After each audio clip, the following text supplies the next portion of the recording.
Welcome back to the TelecomTV Summit on the Green Network and our live Q&A show. I'm Guy Daniels, Director of Content, and this is the second of 3 live Q&A shows. We have our final programme for you tomorrow. Earlier today, we held panel discussions that looked at how to ensure a sustainable supply chain and ecosystem, plus the journey towards the net zero telco. And we've already received a lot of questions from you on these topics, and several of our panelists are back to help answer them now. If you haven't yet sent in a question, then please do so using the Q&A form right here on the website. And as always, your co-host for the Q&A show is Ray Maistre, Editorial Director at TelecomTV. Ray, we addressed the issue of the supply chain today, and given the huge number of vendors and partners involved, conformance here is no small task. Yeah, you're not wrong, Guy. I mean, this is a classic herding cats scenario. Not only do companies have the challenges of figuring out what to request from their suppliers and partners, they then need to track, assess and verify so many metrics on an ongoing basis. And then, depending on their promises to stakeholders, report on what is happening. This is why there needs to be some kind of template, a methodology for this, because those in the supply chain also don't want to prepare their processes and data in a different way for all of the companies they do business with. It is a real challenge, but also a really important one. Oh yes, it is indeed. We touched on this challenge during yesterday's Q&A session, and I'm sure we're going to have follow-up questions today. Okay, thanks Ray. On with the show. Let's now meet our guests, and we have a jam-packed panel of experts today. And joining us live on the programme are Jacek Hutera, Climate Officer at Orange Poland, Francesca Seravalli, Head of Infrastructure and Energy for Vodafone UK, Fernando Valero, Global Supply Chain Director at Telefónica, Pedro Torres, CTO of Wireless Outdoor Networks Europe at Commscope, Saima Ansari, Senior Partner Manager at Deutsche Telekom and the lead of the Green Future Networks project at NGMN Alliance, and Mark Gilmore, Chief Technology Officer for ConnectiviTree Europe. Hello everyone, very good to see you all. We have a lot of questions to get through, as I've said, so let me hand it over to Ray now for our first audience question. Okay, thanks very much, Guy. And the first question we have today is an amalgamation of 2 audience questions we've had in. So the question is, how much scope for ambiguity is there in power consumption data? And also, how can the industry transition from spend-based to activity-based methodologies for emissions footprinting? So quite a technical question there to start with. Jacek, maybe we could come to you first on this. How can the industry approach this topic?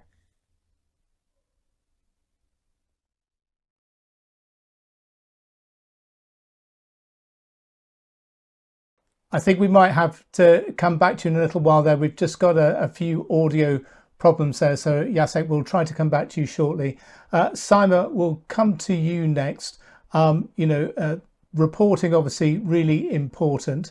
How do you think the industry is looking at this in terms of these kind of methodologies for emissions footprinting and getting the information across in an unambiguous way? First of all, let me just say it's a really important question in the industry, because when it comes to the power consumption, we as operators, we are also very much interested to understand where exactly how much power is consumed in our network. So when we look at our mobile sites, when we want to understand which equipment is consuming, for example, how much power, and how can this be translated in the amount of bits that are transferred from A to B.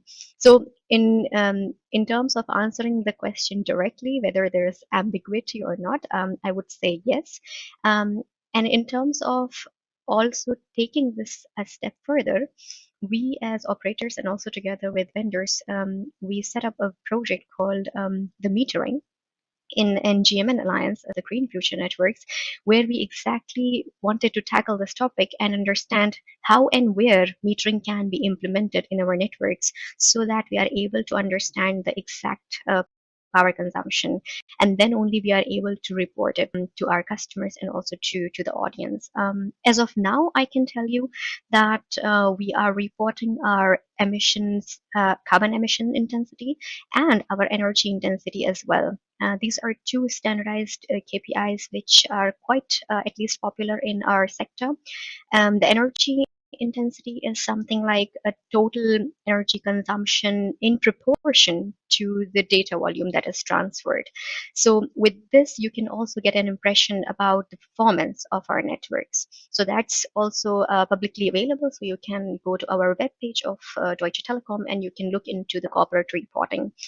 On top of it, we were also defining some of the KPIs through our white papers that we published from the Green Future Networks at NGMN to get the broader perspective and also let the audience know what KPIs we are already using and what can be also where we see the ambiguity. So where there is something which is not really comparable among the operators who are operating, for example, in different geographies. So that's on the power consumption. And I think there is still some work to do, and we are working together with our colleagues from the different operators and vendors to bring more and more transparency in this area. Okay, excellent. Thank you, Simon. And Mark, you wanted to come in on this topic as well. Yeah, thank you. When I first heard the question about the spend base versus activity based, my immediate thought actually went to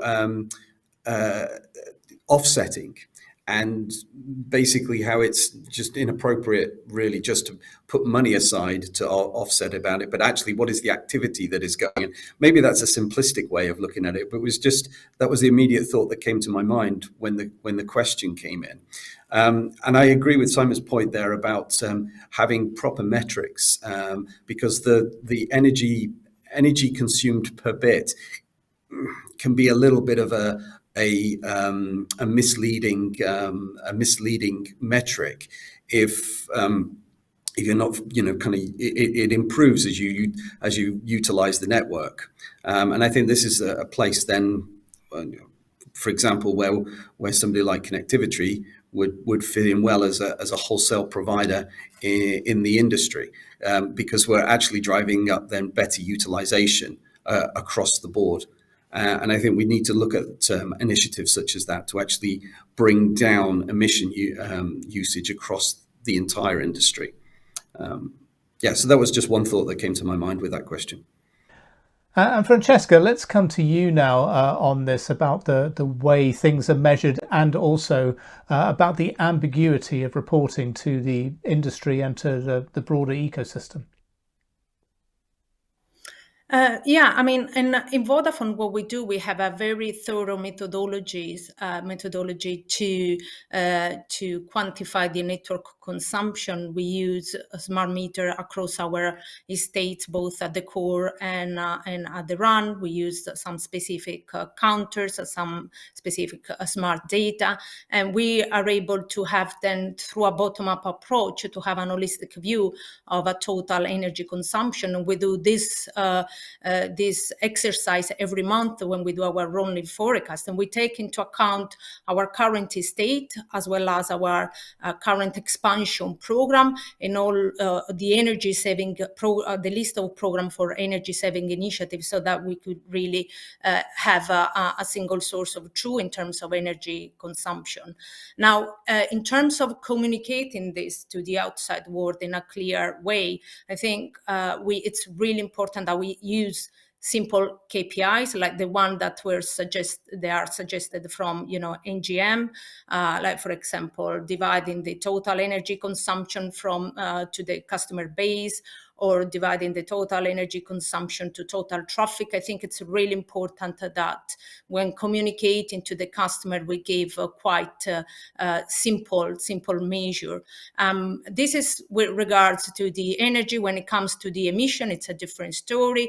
We do our reporting through CDP. We answer to all the long questionnaire, and those are all public available information. And I think what we need to enhance and work on it when it comes to scope 3, it's really important that we have a more of an open innovation and more collaboration across the entire ecosystem, not just into the telco industry, but also looking at platform provider and application provider that are part of the end-to-end digital services. So there is some work to do when it comes to reporting emission at service level. So we can quantify energy consumption at infrastructure level and network level, but emission at service level, there is some work to do as we need the entire ecosystem to work together. Okay, excellent. Thank you, Francesca. And Pedro, you wanted to come in on this one as well. Yeah, I think most has already been said, but I just wanted to highlight that we need more KPIs other than or on top of the energy consumed per gigabyte delivered. There are many sites out there that are deployed for coverage reasons, and they're doing a good job and not necessarily handling a lot of traffic, but serving a lot of communities and people out there and consuming power. So that also has to be taken into consideration when we look at the overall picture. And then the other thing is, of course, that it's very difficult to compare networks. There are networks out there with different traffic profiles. So just by looking only to the total delivered traffic, we may miss some important characterization of different locations and different parts of the world. So I think the NGMN is doing a great job trying to identify what are the key KPIs. Now it's for the entire community to report on those and disclose some information that is not available to the public yet. Yeah, absolutely. It'll take a while, it seems, but it's work is underway to try and get some KPIs that everybody in the industry can use. Jacek, we're going to come back to you, and we had a little bit of an audio challenge a little bit earlier on, but let's come back to you for some thoughts on this. Yeah, thanks. I'm quite stressed now. Hopefully it's going to go through all right this time. Just a very brief comment on this basing emission calculations on activities rather than financial estimations. Obviously, that's the ideal situation, to have more and more emission calculations based on the actual use of different types of equipment and emission factors that are linked with them. But in scope 3, we have so many thousands of suppliers and often many millions of customers that it's not possible to have, especially in the beginning of this way towards net zero, full data on every single piece of equipment and their quantities that in our databases, in our data, and calculate that easily. So it's normal to have a part of that estimated basing on the financial spend. Obviously, it's a journey. We need to progress from year to year, have more and more precise data, but it's normal to estimate a part of it. This is part of life in scope 3 value chain calculations, and there's nothing to be ashamed of. At Orange, we are about 60% basing our emissions in scope 3 on physical data, on activity-based information, and the rest must be added based on financial estimations. This is normal. There's always some part of estimations involved. The important thing is to cover your priorities, to know the most important parts of your business upstream, downstream in terms of emissions, and focus on that, and trying to progress with time to have better and better quality of data there. What's important is to work with your suppliers, work with different teams to have this information, to improve this data. And sourcing teams are the ones that are the key to address these challenges, to have better data, and working with them and through them with suppliers, it's very useful to understand better your business, your emissions, and to improve the quality of data and emission calculations over time.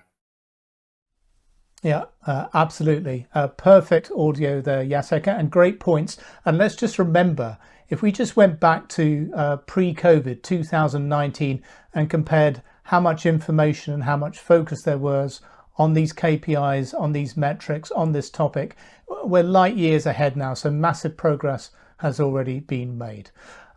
Okay, at this point, Guy, I think I'm going to hand on to you for the next audience question. Yeah, thank you very much, Ray. Apologies, everyone. We have some gremlins in the system today at the start of the program, but hopefully they're all being removed, forcefully evicted from the system. Next question we have in. This comes from a viewer who says that listening to the panels today, it's become apparent that energy reductions and carbon reductions are often mentioned together. Is it therefore best practice if we bundle these targets and treat them as one individual challenge? Simon, let me come across to you for some thoughts on this first, because we do have a tendency to maybe use both phrases and perhaps interchange them occasionally, but should we be treating them as one challenge or not? I would clearly here mention that when we look into the energy intensity KPI that I just mentioned previously, compared to carbon intensity KPI, these could be highly different based on where the operator is geographically located or where it is operating. And the reason simply being, let's just take a look at Deutsche Telekom. So most of our subsidiaries, for example, are here in Europe, and we have also access to the renewable electricity, which drives down our carbon emissions heavily. So if you will look at our KPIs, both the energy intensity and the carbon intensity, you will see the difference in the amount of the energy that is consumed. And if it's based on the renewable energy electricity, then you will see that our scope, our own operations and one scope 2 emissions will also be very much reduced. But this might not be actually the case of for the operators who are located geographically in an area where, for example, they do not have access to renewable electricity. So if you are combining and bundling them together, then you might lose that bit of perspective. So I would then recommend to keep them separate and also report both of them, and make sure that they are also treated in a way that they are not really compared in a way without understanding where which data is coming from, but also try to always find that how it's comparable apple to apple. So not making sure that we are comparing things which are not even comparable on an end. So that would be my feedback on that. Yeah, thank you, Simon. Very clear indeed. They are two separate things. Let's not get them confused and let's not compare them with each other. Francesca, some thoughts from you first? Yeah, I think they're not interchangeable. Emission has a bigger scope. If we look at the definition of scope 1, 2, and 3, scope 1 is the direct emission from our operation, scope 2, indirect emission from the electricity that we buy, and scope 3 are the emission from the value chain. So in scope 1, we have initiative like, removing F gases, defining a clear strategy for electrical vehicles. And in scope 2 is where, this energy efficiency fits in. So all the initiatives that enable us to deliver a green network and reduce the energy consumption, the strategy on and roadmap of PPA, increasing renewable in our technical sites, both in core. So I guess to me, it's part the energy emission. It's one part of the energy reduction is a smaller part of the emission picture. Yeah, thank you, Francesca. Some great comments here and clarifying this viewer question. Fernando, did you want to come in on this one? I wasn't quite certain. Did you want to add something to this particular question? Yeah, I think it's as Francesca was saying, one thing is scope 3, and when you think about it's not only that we consume energy for our network, but when for all of our customers here at Telefónica, we produce, we transport, we deliver things to customers, and it's not only about the energy that we consume to provide a fantastic service, but it's also how we reuse all the materials also that we are utilizing in our network or in our customer premises equipment. How you link into all these sustainability and all the missions of reducing, producing again, and reusing again the material. No? So I think all the circular economy needs to be taken into account for this scope 3. And as well as it was said on the previous question by Jack, is another scope 3 is how you measure and how you measure the emissions of those working with us. And it's not only about energy consumption, but it's also about the emissions in the whole production chain. Thank you very much, Vanda. And I do recall we touched on the circular economy during the panel earlier today as well. Well, Mark, let me come across to you for your take on this question. Well, I want to reinforce the points that's been made that these two are not interchangeable and that they are separate. I mean, it's been mentioned, but I agree that actually carbon reduction is a much, much broader scope. Ultimately, people in an organization, we're one of the bigger carbon producers in that. Travel, for example, those sorts of things become part of that carbon reduction piece. And also, ultimately, while you do want to reduce energy as well as carbon at the same time, it can be that energy consumption may be static or even increase, I suppose, but you can still reduce your carbon emissions tied into the energy if you're changing all of that over onto renewable sources. So yeah, I don't think it is appropriate to link them so intrinsically, but have them as being contributing factors. But ultimately, what we are trying to do in this is reduce down carbon emissions and be more effective in that. That's the whole point of this with our net zero targets, etc. Sure, absolutely. Thanks very much indeed for that, Mark. Thanks everyone for those comments. Okay, well, we've got a lot more questions coming in, so let me hand right over to Ray. Okay, thanks, Guy. And the next question from our audience is, what are the current technologies to reduce carbon emissions for rural or off-grid power telco stations? And what are the driving factors for decisions when looking at switching to alternative fuels? Now, I know there's been some activity in Europe as well as in other parts of the world in the past year or two.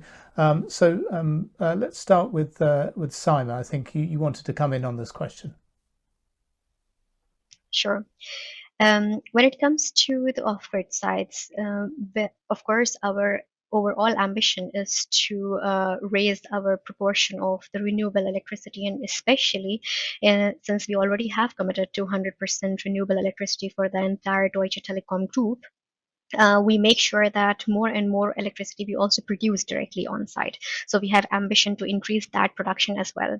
When we were looking into our ecosystem and when we were also partnering with the companies who are providers of the solar panels or the wind turbines, we wanted to ensure that whenever we are building the off-grid site, for example, how can we make it completely zero carbon sites. So for that, we decided to also look for the innovations in terms of the backups, because traditionally for ages we have been using batteries as a power backup, but we also decided to move a bit forward in that direction and look into the innovation that's happening, for example, in the hydrogen or ammonia and fuel cell based technologies. And that's why we also partnered and did together a couple of tests to understand whether this is feasible or not. And actually it turns out, yes, it is. And you can see a lot of innovation in terms of these fuel-based technologies. So we are also trying to make sure that these equipment which are produced are actually telco grade and easily can be integrated into our telco environment, and making sure that we are not only able to produce the electricity, but also drive the innovation in terms of steering and monitoring that electricity. And this also reflects back to the question that you had before about the ambiguity in the power consumption and how much can we actually see. So we are looking after innovation, how it's possible not only to produce the energy on site, but also to use the power backups which are based also on the fuel cell technology, and then to steer it in a way that we are using the electricity which is highly available at that time. For example, if sun is shining, then we are using the energy from our solar panels. panels. Or for example, if wind is blowing, then we switch directly to our wind turbine. So these are all the topics where a lot of innovation is going on, and I think it's one of at least the coolest things that I see right now, that we have an opportunity to switch between the energy sources and to make sure that our off-grid sites are not really carbon emitting, but actually going towards more and more zero carbon and towards autarky. So this is something which I'm really happy to say that we as DT are pioneering, and together with our partners, we are able to put it together in a way that this could be integrated in our existing telco infrastructure. Okay, thank you, Simon. And on some occasions, it is literally cool, because there were some great examples of some new cooling technologies for various size plants as well. I saw last year at MWC. Expect to see them again in Barcelona this year. Francesca, let's come to you next, because I know Vodafone has been trialing some different ways of powering sites as well. Yeah, exactly. We're also looking at different initiatives to innovate our backup solution using renewables, as well as innovative deployment and free cooling. So we are looking at a big spectrum of innovation here in terms of innovative deployment. As you know, we are all working with deploying using the shared rural network to connect the unconnected, and because the infrastructure is shared, this is really a deployment which is energy efficient by design. We have also deployed the first self-powered mast in Wales, and again this will enable to reduce the dependency to the grid, but also both solutions they enable us to connect the unconnected and reduce the digital divide as we create a universal fabric that can be used to deliver digital services. Okay, yes, so covering multiple sort of targets for telcos at the same time, encouraging to hear. And Pedro, you wanted to come in on this as well. Yeah, I'd like to maybe take also a different perspective here, and just remember that the solutions that we deploy in urban sites and dense urban locations doesn't necessarily need to be the best fit for these rural or suburban places where there isn't so much traffic. So I don't think we have a one size fits all case here. We have to be pragmatic in the industry and make the most of the different solutions that are available. And it's important that over the past, 20 years, we have been designing networks for coverage, for capacity. Depending on these two metrics, we decide for one or another solution. But nowadays, we also have to embrace energy consumption as one of the key pillars and for the decision making.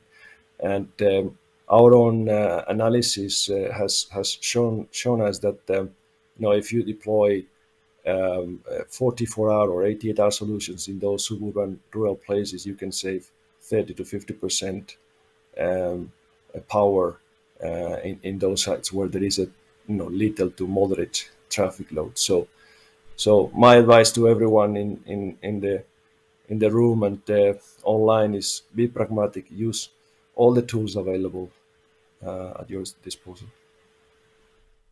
Yeah, absolutely. And the good news is the breadth and variety of those tools is increasing all of the time. Okay, at this point, I think, Guy, we'll move back to you for the next part of the program. Yep, thanks very much, Ray. And just a comment, because in the last couple of minutes, we've received two separate questions about data ambiguity. So we covered it to an extent earlier in the show, but it's obviously an area that's concerning a lot of people at the moment. Right, it's time now though to check in on our audience poll for the Green Network Summit. As always, we have one question and 7 answer options, and you can pick whichever ones you feel are the most relevant. And the question we have been asking this week is, how can telcos most effectively reduce their energy consumption levels? and you can see the real-time votes right here. We did take a look at these yesterday. We have doubled the number of responses already, but the trends look very similar to yesterday. Pleased to report that we have 0 people suggesting that we don't do anything. That's always very encouraging. Now, if you've yet to vote, then please do so, because the more votes we get, the better, and we are keeping the polls open, and we'll take a final look at the results in tomorrow's live Q&A show. Right, we've got another 15 minutes almost remaining, so back over to you, Ray. Okay, thanks, Guy. And I did notice there, the more votes we're getting in on the poll, the more votes that are coming in for the AI and machine learning tools as part of the mix. So that's interesting. That's almost 70% there now of people voting for that. Okay, the next question we have from the industry is as follows.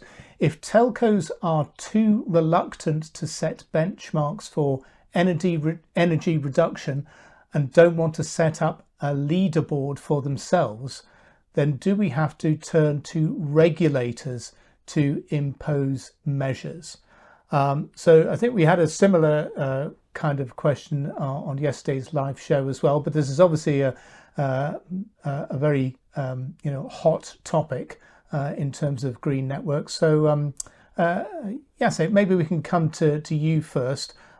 Should regulators be getting involved here and having some kind of metrics, or developing a leaderboard as they do with other kinds of statistics? I think self-regulation and self-policing is great, and if we can do it fast and show real results, this is great. But we cannot wait forever from client perspective, and if at some point we understand this doesn't work, then yes, this is exactly the role of regulators. And it's already happening on many European markets, sometimes driven by the EU regulations. So self-policing, common standards, benchmarks, great. If they work, fantastic. If not, this is what regulators are for. Okay, yeah, excellent. And some of that self-policing we're already seeing. Let's see what comes out of the EU this year. Francesca, do you expect to see national and regional regulators get more involved in this regard? Well, I believe, first of all, I want to comment on the fact that I don't agree that telco are reluctant to set target for energy reduction, because it's in our interest and we're doing that, and that's why, for example, in Vodafone we're able to decouple the growth of demand with energy and carbon, because while the traffic is growing, the energy consumption is remaining flat. Even if we are expanding our network, with our 5G rollout, this is a great achievement, and we're doing that with strategic multi-year program, which include the rationalization, the decommission of legacy platform. We are driving innovation in SDN and NFV, which drive better energy consumption, better topology, maximization of utilization of our network. We are creating new architecture, converging fixed and mobile, and driving the services in a more distributed way. We are deploying renewable on our core sites, in our access sites. We have created a digital twin of the RAN that enable to do remote support and avoid truck rolls. So there are, we're doing many initiatives. So I don't think that telco are reluctant, and I think there are a lot of driving, a lot of strategy and vision driving those initiatives. Okay, thanks, Francesca. And Simon, I can see you want to come in on this, and I'm sure that you don't think that the operators are reluctant either. Yeah, I have no doubt on that, and I can speak for our own company, Deutsche Telekom, that energy reduction is definitely one of the highest priority. Has always basically, because not only from the OPEX perspective, but also from the environmental perspective. And we do think that the best energy is the energy that is not used at all. Yeah, so that's definitely not even a question. When it comes to what you just said about the benchmark part, and when it comes to the comparability, I do think, and I have seen also in the past that when it comes to the deployment of new technologies, yeah, whether it's LTE or 5G, we are enabled through these technologies to actually reduce the energy consumption via enabling different types of energy saving modes, yeah, whether it's cell sleep mode or shutting down certain component into our network, or making sure that we are only using the layers which are actually needed based on the traffic. So bringing in also the AI perspective. So how it's possible, for example, to make sure or to ensure that the electricity is used only to power the network when it's really needed. When it comes to this topic, the operators have all over the world their own deployment strategy. Yeah? So we also have a lot of subsidiaries within Deutsche Telekom who have a completely different strategy based on the traffic patterns, based on where what is located, to enable those sleep modes. And I think that the question also somehow refers to the fact that how we as operators are enabled through the technology itself, where and how much energy used, and where is the limit to that. So at the moment, it's completely depending on the operators and the quality that they are bringing to their customers. And there, of course, we as DT want to bring the best services for our customers and make sure that our radio KPIs, our customer KPIs, our customer experience is the best. But I think that we are still in an era of playing with those sleep modes and with the enablement that the technology brings to understand where is that threshold where we put these limits that, yeah, this is the amount of energy consumption for the best network quality if we want to serve our customers in the best way. So I think that the question is somehow reflecting there, and we are definitely trying our best to figure out what's best for us. And I'm sure that it is different for different operators, but I believe that we still have a lot of work to do to keep optimizing our networks to make sure that the energy is used when it's really needed. Okay, yeah, absolutely. And of course, as we heard yesterday from our executive interview with Laurent Leboucher from Orange, there's also pressure from the customers, enterprise as well as consumer, for more to be done and more information to be fed back. So there's a movement on this from across the board, from the entire ecosystem. Okay, at this point, Guy, I'll hand over to you for the next question. Thank you, Ray. And we've got a very short and succinct question here, which is, has any operator actually achieved carbon neutrality at this point? Well, great question, very short. Anybody got any insights as to whether or not any of us in the industry have reached carbon neutrality? Jacek, of course you do. Please, Jacek, let's get some views from you, Orange Poland. I don't think so, because if this were the case, we'd have heard about it loud and clear. It's not that easy to get to carbon neutrality across all the three scopes. Do remember that net zero recommendation from GSMA is 2050, and many players around this table were actually already accelerating this goal, but it's still 2035, 2040. I don't think it's reasonable to expect full, real, truthful net zero in 2023, 2024 for an operator that's working across many different countries. And some of those countries have structural issues with energy based on fossil fuels and so on and so forth. So there's a lot of work to be done. So I haven't heard about any major operator being truly net zero across all three scopes. Absolutely, I think you're absolutely right. We would have heard it shouted from the rooftops if a major operator had. But you never know. Maybe there is someone who's been a bit quiet about it. But it's also good to point out the timescales involved here. That's really important. Fernando, did you want to come in on this one as to where we might be with our net zero work to date? I think we've been pulling in all the objectives that we have at Telefónica, but when we were talking about the scope 2, I think we have heavily advanced our objectives to achieve the neutrality. But also when we are working with scope 3, I think we have started working with science-based targets, trying to make sure that we can cover up to 90% of our Scope 3 emissions within the next 3 years targets to work on how we can reduce those. So I think it's not neutrality yet, but the heavy work that is being put by all the telco operators, and at least at Telefónica, we put a major focus on this one, is how we can put it in for the original commitments that we made. Thanks very much, Fernando. As you say, there's a lot of work involved in this. Okay, we've got a few more comments. So first of all, I'm going to go across to Mark.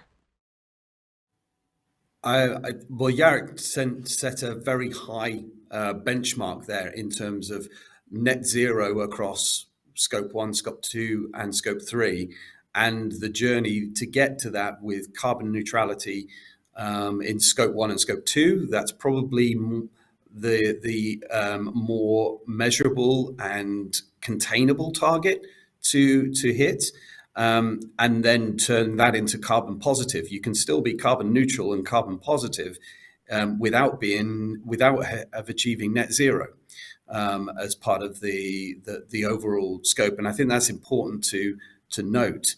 And so we have a very clear mandate within ConnectiviTree as we build a new company and build a new network to be carbon neutral. To begin with in Scope 1, Scope 2, and as Fernando just mentioned there, also extending that to Scope 3, the full scope, the full supply chain, and that is challenging. One, we've already touched upon part of the challenge of that is in terms of understanding what those emissions are, particularly in Scope 3. Our next stage on that is to extend that to be carbon positive on the route towards being towards net zero.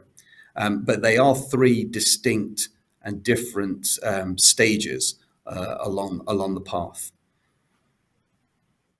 Yeah, thanks for that clarity, Mark. Absolutely right. Simon, let's come to you next for some final quick comments on this question about whether anyone's actually achieved carbon neutrality. I don't think I will surprise you by saying that this has already happened. And if there was a possibility, I would also say that we would have known. But I would like to just bring another perspective here. You have already heard that we have set our targets for the Scope 1, 2, and 2 by reaching net zero until 2040. It's not about one operator doing something and achieving that goal. I think since Scope 3 is the entire value chain where we are talking about everything that we buy from our suppliers as a part of the upstream, including to what we sell to our customers and how they are using our services or the products that we are reselling. All of those things taken into account, it is almost impossible for just one player in the industry, whoever that is, to reach their targets. Because basically the message here is what I would like to address is the fact that we as an industry need to work together and reach that target common.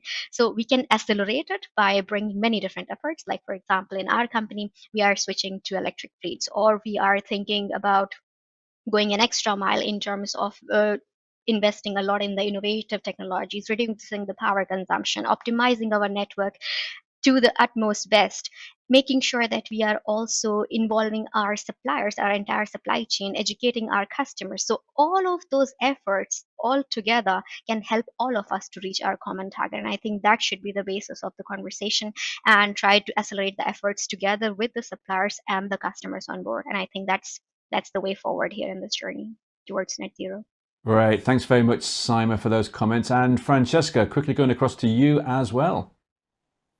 Yes, as was mentioned, I don't think this is happening, and it's clear that we have different stage for different milestones. So Scope 2, Vodafone operation and network is already powered by renewable. For Scope 1 to be net zero in Scope 1 and 2, our target is 2030 and 2027 for Vodafone UK. So Vodafone UK has even, tighter timelines on this. But for Scope 3, the timelines are 2040 to be net zero. And obviously, as it was mentioned by all the panelists, all the co-panelists, here we need really an ecosystem-driven approach, especially as we go towards, digital society, and we are all working together in terms of, position. Connectivity becomes an enabler of and a catalyst of digital services that will help to deliver outcome-driven proposition to the customers, as well as driving and helping them to deliver their sustainability agenda. Because if we look at, bundling connectivity with IoT, 5G, AI, and blockchain, those will all together, we will be able to create a solution that will enable new ways of working for smart verticals, and that will drive operational efficiency. But for us to then be able to reduce the Scope 3, we will need to work as an industry and as an ecosystem to be able really to reduce the footprint at service level. Thank you very much, Francesca, for that. And finally, on this question, over to Pedro. Yeah, thanks, Ray. So I kind of agree with what has been said. For operators, Scope 1, Scope 2, it's kind of easier to work on and reduce. And that is what we are seeing, right? This is the way in which they can reduce faster their emissions. But going forward into 2040 and 2050, it's clear that they will have to work with their key suppliers. And we are already doing that at Commscope with some of the operators represented here. We are using, less materials in our products, in our antennas, less aluminum, and we are using recyclable materials, being more efficient in the way we carry and transport our products to their premises. So it's very clear this has been accelerated in the last 12 to 18 months, I would say. And it's very clear that this is now one of the key decision criteria for our customers, for the operator community. And we're going to see more of this in the value chain, not only Commscope, but many other companies. Great, thanks very much, Pedro. So summarizing the original question, I think the answer is no. But stay tuned, a lot of work to do, and a lot of the answers brought out a lot of Scope 3 work and factors, which is why, Ray, I think we should do our utmost to squeeze in one final question. Even though we've only got a couple of minutes remaining, let's squeeze in this final question because it is very relevant. Yes, Guy, we've just had a question in and it is very relevant. So I'm looking for a few very quick answers here from our panel. And the question is, how are Scope 3 goals influencing buying decisions? Is sustainability a parameter in RFP processes? Does anybody want to come in and comment on this? Mark, we'll start with you and then we'll come to Simon. Yes, okay, some very quick responses here. Mark first. Yes. Okay. Excellent. That is, you win the prize for the quickest answer this year. Well done. And last year. Thank you. Simon, let's come to you. I will add on to what Mark said. Yes, and at Deutsche Telekom, we already introduced sustainability as a key criteria in all of our procurement decisions. So they are definitely a part of RFPs and RFQs. And actually, we have allocated a 20% weightage to this because we believe that it's one of the most important criteria which should be dedicated not only on sustainability topics. So sustainability here includes all the circularity elements, the corporate net zero targets that a vendor sets up for themselves, including the energy efficiency itself. So we believe that all of these elements should be a part of this criteria. We have also added a sufficient amount of the allocation towards the reporting of the carbon emissions and comparing it to what we are reporting and how transparent a vendor is when it comes to setting their own targets, SBTi commitments. So all of these things are a part of our current decisions. So the answer is again, yes. A big yes. Okay, excellent. We'll come to Jacek next and then to Fernando. So I can only say yes, And yes, and offer an example, we already saw cases where other parameters, pricing, functionalities were the same, and it was actually the emissions of different providers and solutions and their maturity in this area that were decisive in our choice of the supplier. Okay, that's very interesting. Thanks for that insight. Fernando, we'll come to you next, and then we'll spin back around to our final comments. So it will be yes, yes, yes, as my colleague were saying. But on top of that, here at Telefónica, we are also committing to have 100% of suppliers evaluated in sustainability in the next couple of years, and 100% of our strategic suppliers committing to science-based targets in the next couple of years also. No? So I think that is how strong we believe that the yes will become a massive yes in the next couple of years. Okay, fantastic commitment here. We're hearing from the industry. We'll come to Pedro next and then finish off with Francesca. So Pedro. The answer is yes, for good reasons. And we see this in the last couple of years. The majority of the RFQs coming in have a particular score for sustainability. It varies depending on the operators, and it's a mixed bag of things, what we see there.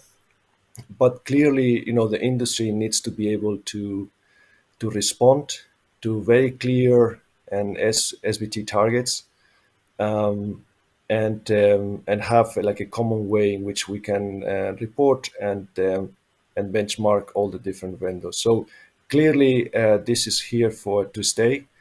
Now, one comment I have is that some of these solutions that are more, climate friendly and reduce the emissions, etc., are more expensive. So we should also take that into consideration, at least in the first few phases of the introduction. Okay, excellent. And Francesca, I'm sure you're going to give us a full house of yeses here, but over to you. Yes, and yes. So sustainability is part of our customer buying decision, and sustainability is part of Vodafone buying decision. We have changed our procurement process so that the suppliers, the sustainability is part of our weighting process for selection, and suppliers should be fully committed to SBT target and sustainability. Okay, excellent. So a really positive note to end on there. Thank you to our audience for that question and all the questions and for all the answers there. And at this point, Guy, I'm going to hand back over to you. Yeah, thanks very much, Ray, because we are out of time. Extra big panel, extra long show. Thank you so much to all of our guests who joined us for this live program, and to our audience for sending in questions, and the questions are still coming in. We have several remaining, obviously, and we'll do our best to add those into the mix for tomorrow's show. Yeah, and do remember to send in your questions for the live Q&A show as soon as you can. Do not leave it too late if you want it to get answered. And don't forget the poll question. There's still time for you to have your say, so please vote immediately. And then please join Ray and me tomorrow for the final live Q&A show for this year's Green Network Summit. Goodbye for now.